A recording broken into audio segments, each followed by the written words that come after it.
Hey everybody, welcome back to Breakfast with Bob, Oceanside edition. My name is Bob Babbitt, brought to you by HOKA, Master Spas, deboer, wetsuits, Premium Plus Sports, SFuels, and their all-new Zone Fuels, and you can get a free sample of that below.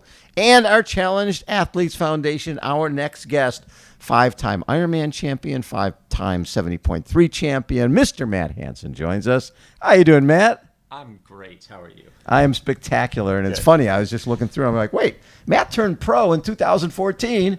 This is his 10th anniversary as a pro. I've been around a while, yeah. And Ironman came up with a great anniversary present. They did. Right? They did, This yeah. Pro Series, I'm looking at the Pro Series going, what would be a good present for Matt? I know. You have to do 3 Ironmans, which he'd be doing anyways. Yeah. You need to do a bunch of 70.3s, which we're doing anyways. And we're going to throw in $1.7, $1.8 million. Yeah, there's a few of us who I think will benefit from that quite a bit. Exactly, right? Yeah, for sure. So when you first heard about that, were you like, oh, what perfect timing here?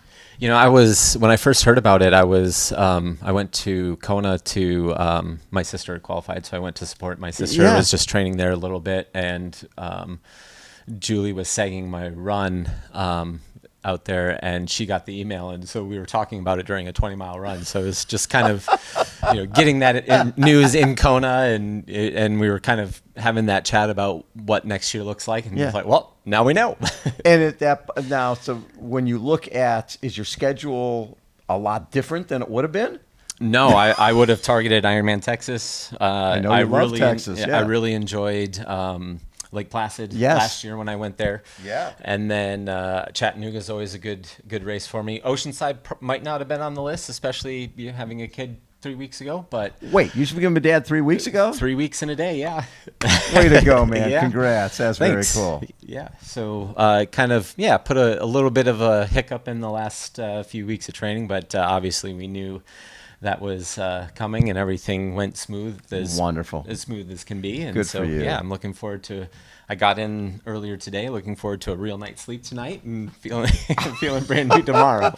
We've interviewed a lot of the new dads, and they're like, There are a lot of us here. there's a lot of you guys here, Yeah. and they're like, traveling to races by myself is a little bit of a luxury. I have moms as well, right? As I got a new kid, and they're like, okay. Yeah, it was Ash. Obviously always wants to be there, but Yes. Obviously traveling with a 3-week-old is No. a little tough. No. We made the decision for them to stay home, but she's still pushing hard to come to Texas. We'll see. So when I look at last year, and 4th at Ironman Florida, but I always look at the running splits. Yeah. And you ran 2:34 in Florida, you ran 2:36 in Nice, right? And then 2:41 at Placid.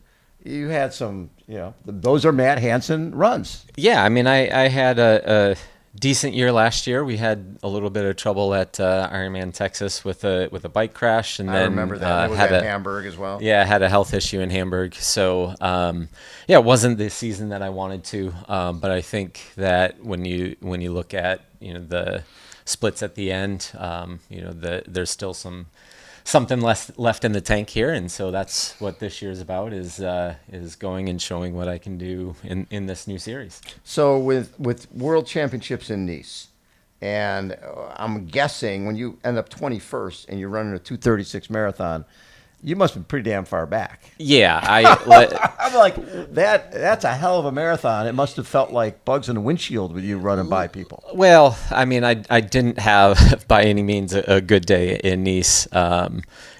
Had a little bit of a bike crash a week before. Had a couple of broken ribs and just couldn't sit narrow on the bike. And you raced anyways? Well, I was there already. Oh, so what the hell? Yeah. See, you can always pull out if you can't. Yeah, exactly. And it was going to always be a tough course for me. The guys that grew up on a bike can just ride it down the mountain a lot faster than I can. So I knew I was going to be up against it anyways. And I kind of got brake checked by a car on my last kind of real ride on the course.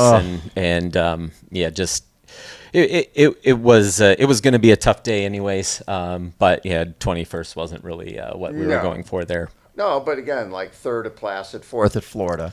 Those are, this year I think is 25th anniversary of Placid. To go back there. It is, yeah. And hopefully get back on the podium would be pretty cool. Exactly. Yeah, I had avoided courses like that earlier in my career, just kind of gone for the flat where you can just get in the groove and run. But I actually quite enjoyed, the bike and the run on that. Because it breaks it up. Breaks it up a little bit, and you can put a little bit more time in people on a little bit more challenging run course, especially. When we were chatting with Patrick Lange yesterday, and I was asking about the plated shoes, and for a lot of the guys we talked to, they're like, I don't know anything before plated shoes because I was too young. But Patrick's obviously 38, and he knows before. And he said what he thinks is probably the most important is the recovery that comes from you recover quicker. You see that? Yeah, you definitely recover quicker. But I did some testing in the lab with them and compared what's going on under the hood, wearing trainers versus the carbon shoes, and you go, they 3 to 3.5% more efficient. That's true. But what that means in terms of what you're burning in carbohydrates is like upwards of 16% difference. So you can go a lot faster on a lot less fuel. And so that's another big part that I don't think gets a lot of attention. It was really eye-opening to me to look at the respiratory exchange ratios different between two sets of shoes. And that's amazing. I didn't even think about that aspect of it, which obviously means you're out there for less time. Yep. You're out there less time, and you're burning less energy while you're doing it. I mean, that's... Ironman racing is managed bankruptcy. You're going to go bankrupt at some point. It's just, hopefully at the finish line, not at mile 20 of the run. And if you can save carbohydrates by just being more efficient on the run, it's going to just help things, speed up that much more. And have you fueled differently? I mean, I try to fuel about the same, but I can... You can go longer without. Yeah, exactly. So and then a lot of times when you're doing that means less GI issues that you deal with after the race or during the race. Yeah, I mean, the limiting factor for most of us is how much carbohydrate we can take in. Right. So if we can go faster with the same amount, then that sets up for a faster day. I like that. At this point in your career, do you still try to, when possible, mix in a T100 or those type of events as well? Yeah, I mean, I think if you get a wild card or something. If I got a wild card invite, I would have to, do my job in the first couple of races to kind of work my way back up there.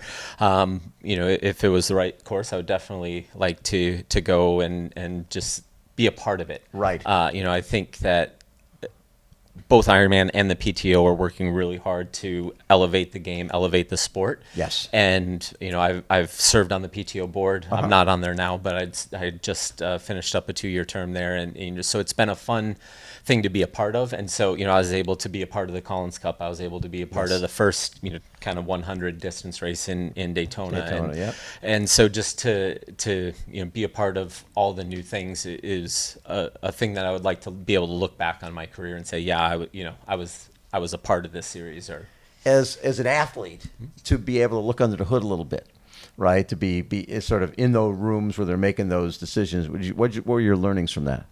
There's a lot more politics that involved than we like to think about. When I left the classroom teaching and you thought there were politics in there. 2015, it was like I don't want to deal with university politics anymore. No, here we are.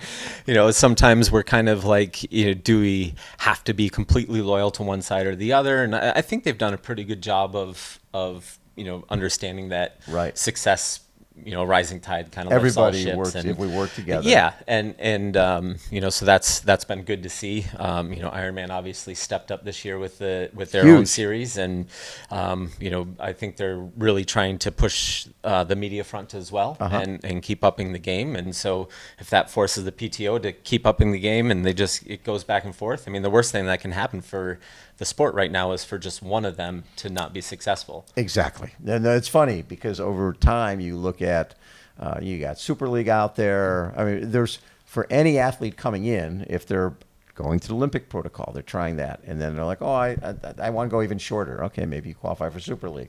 And then there's Challenge. And then there's the Clash events. And then there's PTO T100. And then there's Ironman 70.3. There's 10 years ago, you didn't have those options. Yeah, there's never been a better time to be a professional triathlete. And, right. I really think that it's up to us now as professionals to show why we're relevant or show why people should watch us. And that's, by doing our job Good on the TV. race day, but also leading into race day and just kind of elevating Right. our own, class, so to speak. One of my concerns on the sport has been that in 2012 we had like 2,000 triathlons in the U.S. Now we're south of 800. Yep. And a lot of that is, I call them the welcome mat events, which are the sprint, Olympic, because everybody now wants to be an Ironman, do Ironman 70.3. And as a coach, I can't imagine that many people come to you and say, hey, I want you to coach me to do a sprint or Olympic. Yeah, there's not a ton of short course opportunities out there. I think that's a bummer. I mean, the Lifetime Series going away was huge. That was a big huge. problem. Yeah. But even a lot of the local events, it's hard to make them viable. It's harder and harder to get permitting. It's harder and harder to manage the liability. Right. And so that's definitely a shame, because I think that those are really necessary for the sport to continue to grow. You kind of have to have the feeder. You have to have them. Because, I mean, as much as I love the pointy end of the sport, that's not what's not the going to future. keep. Yeah, I mean, we've got to have, there's always going to be those feeder for the elites to go up through college or university and then go, the Olympic route or Right. whatever. But we need to have the opportunities for just people to get their feet wet in the sport and stay in the sport. And stay in the sport. And look at the sport as a lifestyle sport that they'll do for hopefully the rest of their lives. Exactly. Yeah, that's been one of my big concerns, is that if I'm a coach and 99% of the people who are hiring me are doing Ironman and Ironman 70.3 or a marathon, they're training for something long, then on the weekends you're prescribing, okay, brick workout. Forget about that short distance race, because you need to be doing your long workout. As a guy who's a coach, but also somebody who's very invested in the future of the sport, do you try to incorporate a shorter distance racing because it is so important for athletes? Yeah, I mean, I think that there's a lot to be gained from it. Like, I always view this race of the year, for example, the Yes. first race, leading into Ironman Texas when I was earlier on, is like kind of to go through the motions, hopefully make the mistakes at my lower priority race, then do it when it really mattered. Right. So that's kind of what the shorter races offer you. Plus they offer training, if you're really sticking to your own program. Right. It can be really solo, and the shorter races offer opportunities to get to know your local community and to kind of embed within the local aspect of it, meet new people, and kind of add to that social thing, which gives a lot of the enjoyment and adds a lot of purpose to what we're doing. When you look back on, and it's a 10-year career as a professional athlete, what do you look at as your best race? Ooh.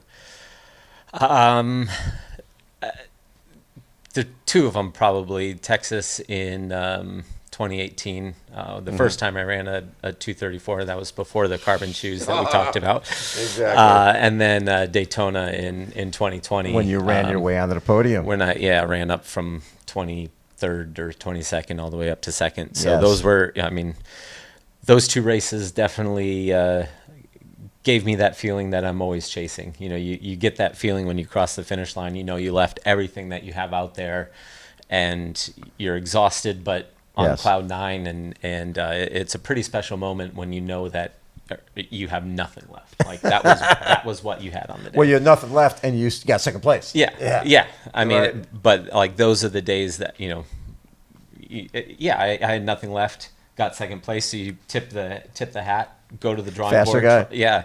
Try to figure out how to beat him the next time if it's possible. But at the end of the day, like it's really fulfilling to go through a day, execute exactly how you want, leave absolutely nothing out there, and know where you stood on the day.